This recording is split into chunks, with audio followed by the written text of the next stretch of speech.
Акын Зайырбек Ажыматов 44 жашында Бишкек шаарында көз жумду. Акын бир нече ыр китептердин автору эле.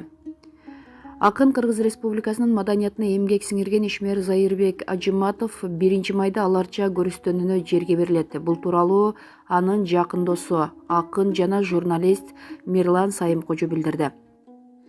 Зайырбек менен коштошуу 1 майда саат 9:30 башталат. Андан соң аларча көрүстөнүүндө жерге берилет, деди Сайымкожо.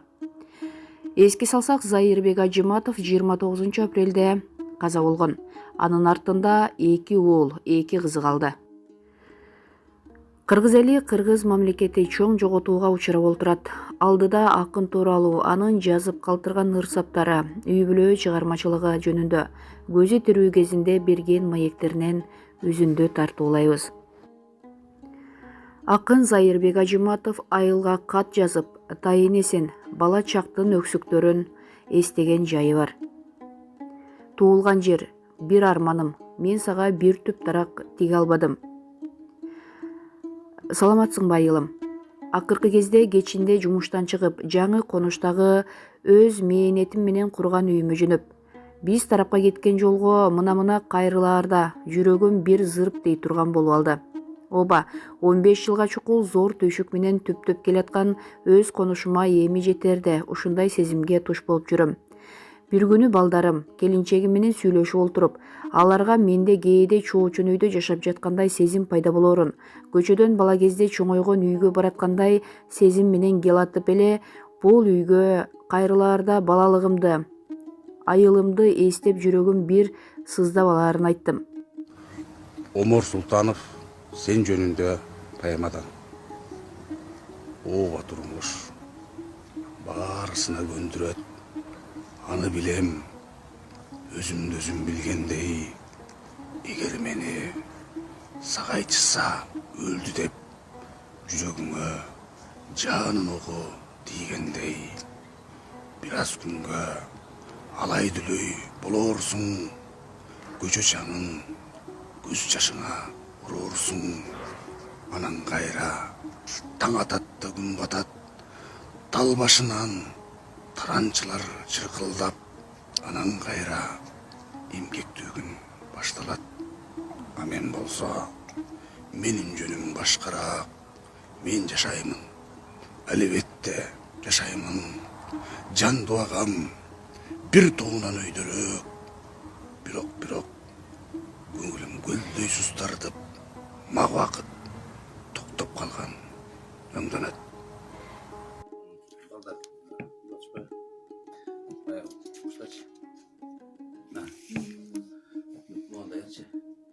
Апа кебай, тынчпы баары айылда, а мен жатам тумоо тийип тамымда. Күз сууна калган окшойм урунуп, жылуу кийин дегенсиз жок жанымда. Этим ысып калдалактап басканда, чыйрыгамын болбой жылуу жакканга, башыңа кий дегенсиз жок оорудум, баягыда суук болуп жатканда. Шипа болбой койду ичкен дарыда, сиз болгондо сууда айланмак дарыга. Сакайтмаксыз карагаттын кыямын, кайра чылап берип чайыма. Сиз турганда тумуу кеппи кескелген, ооруталбай босогодо тепселген, алаканың маңдайыма коюлуп, градусник болуп турмак текшерген. Апа кебай, алсын тумоо жазасын, келиңизчи керексизсиз магачын. Келинчегиме мындай сезим көптөн бери эле тааныш экен. Ал дароо эле түшүнүп, өзү да акыркы кездерде балалыгы калган үйдө айылын тез сагынып калаарын божурап кирди. Ал эми балдарым биздин эмне тууралуу сүйлөшүп жатканыбызды анчалык деле эле салган жок. Сурап көрсөм кызыгы, алардын түшүнө дайыма ушул үй, ушул жаңы конуш кирет экен. Себеби төртөөсүнүн тең көз ачканы, көргөнү ушул үй, ушул шаар, ушул көчөлөр болбодубу? Ал эми менин түшүмө дайыма балалыгым калган айыл, биз чоңойгон эски үй кирет. Демек жаратылыштын мыйзам ченеми ушундай турбайбы? Айылга кат жазуу мынчалык оор экенин билбептермен. Мына ушундан улам мен сага кат жазгым келди. Ошентсе да туулуп өскөн айылга кат жазуу мынчалык оор экенин билбептермен. Анан калса, 4 жашында атасы каза болуп, 6 жашында энеси турмушка чыгып кетип, тайенесинин үйүндө чоңойгон балага айылына кат жазуу экиси оор экен. Мен кайсы айылыма кат жазам? Ооба, тайенем жашаган айылда менин бактылуу да, бактысыз да балалыгым калды. Бактылуулугум ошол. Сууңду ичтим, гүлүңдү жыттадым, көк шибериңе уунадым. Өзөнүңдө балыктай ойноп, ажайып табиятыңа делөөрүп, ата тарбиясын көрбөсөм да, атамды көргөн асыл адамдарыңдан таалим тарбия алып, кези келгенде тайенеме эркелеп чоңойдум. Бактысыздыгым, жетим деген баары бир жетим турбайбы? Көңүлүмдөн өксүк кеткен жок. Жүрөгүм дайыма ачышып, дайыма бөксөрүп, жалгызсырай берем. Азыр деле кимдир бирөөнү издеп жүргөнсүйм.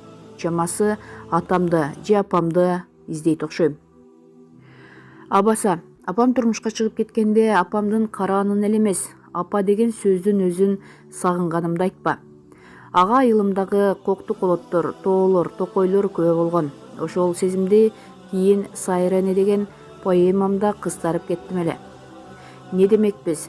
Заманабыз тарылган. Жеке менин жүрөгүм жүз жарылган. Атадан го үмүт эрте үзүлгөн. Апа деген сөздүн өзүн сагынам. Эч ким жоктой, мен апамдай аярга. Энеси жок көнбөй жүрдүм далайга. Апа, апа, деп алам каттуу кыйкырып. Эч ким укпас ээн жерге барамда.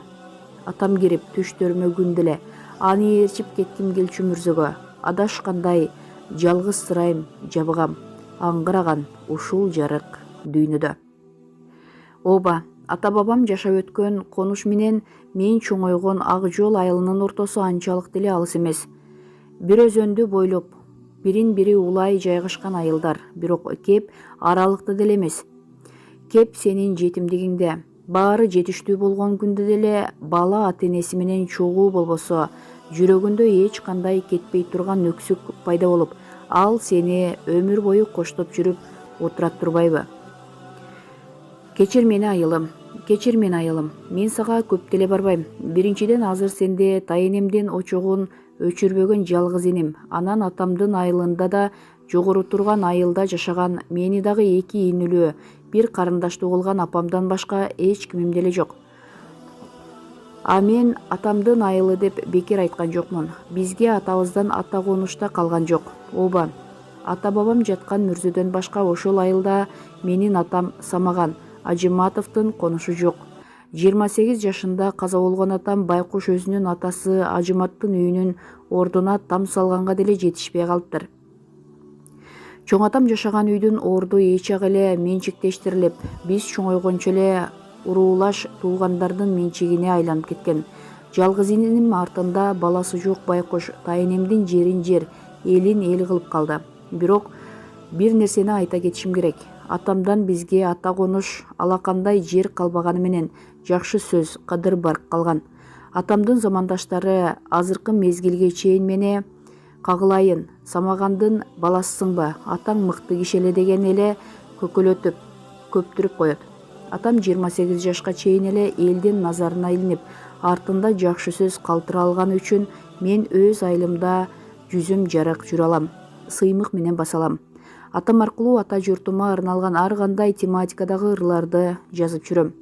Менин ата конушум Райкомол айылындагы атам жаткан мүрзө. Аны да 16 жашымда биринчи жолу көргөм. Бирок атам жашаган айылда атамдан калган алакандай жер калбаса да, балалыгым калган Ак Жол айылымды жакынсынып, ал жөнүндө ыр жазып калам. Чындыгында биздин адам болушубузга тайенебиздин эмгеги зор болду. Албетте анчалык деле алыс болбогондуктан апам эки тарткын болуп кыйналса да бизге тез-тез келип турганы рас. Эки ортодо кыйналды, чайналды. Бирок биздин негизги түйшүгүбүздү тайенем тартты. Ошол киши тарбиялады бизди. Эми ойлосом тайенем өтө акылдуу киши экен. Ал атабызды мактап жүрүп, бизди киши болууга үндөгөн экен. Аны мен кийин мынтип жаздым. Тарбияда дем күч берген көңүлгө. Айтып берет тайенем атам жөнүндө. Жетет эле атаңарды тартсаңар, андай адам бир жаралат өмүргө. Эл эсимде, дечү тайенем азырда. Бир жана эле акылдуу да асылда. Иши менен бааланды да сыйланды. Депутат болду 24 жашында. Чоңдор чыны атаңарды көтөрдү. Өзү дагы иштегенде көшөрдү. Өз уулумдан артык көрүп калганмын. Ал өлгөндө жүрөгүм жүз көзөлдү. Жакшы адамдын өмүрү эмне кыскабы? Ал өткөндө айылы бүтүн сыздады. Киши колдуу болгон дешти кайрандын өз жанынан чыккан экен душманы. Адатынча жашыйт тайынем муңайтып, бизди дагы тумчук туруп муңайтып, атакемдей адам болом деген ой ар учурда келет мени чыңалтып. Эзелкиден балдар үчүн арналган бул тарбия эң зор усул тандалган. Мүмкүн атам катардагы пендедир. Бирок бизге идеалга айланган деп атасы тууралуу, атасы жөнүндө айтып берген тайынеси, туулу өскөн айылы тууралуу мына ушундай сөздөрдү айткан. Ал эми Алтынай Нарбаеванын Жарты кайык ыры тууралуу. Ал ырда мен көңүлдүн жарымдыгын, сүйөөнүн жарымдыгын айтайын дегем. Бекеринен бир кем дүйнө деп айтылбайт турбайбы? Мен үчүн кээде дүйнөнүн өзү жарты сыяктуу сезилип кетет. Деги эле ар бир адам өзүнүн жалгыз экенин сезгенде, көңүлү, жүрөгү, жан дүйнөсү жарымдай түшсө керек. Жарты кайык 5 жыл мурда жазылган. Ошол көз ирмемдеги жан дүйнөмдүн абалы. Негизи эле адам баласы наристе кезинде эмнелерге таасирленсе, кандай тагдыр күтсө ошого карап калыптанат окшойт. Маселен, менин балалыгымда ата-эненин мээримине болгон кусалык бар. Атамды жакшы деле билбей калдым. Апам байкуш өз турмушу менен кетип, орто жолдо азап тартты. Биз тайнебиздин колунда калдык. Ушундай өксүк менин жан дүйнөмдү жалгыздатып койгон окшойт.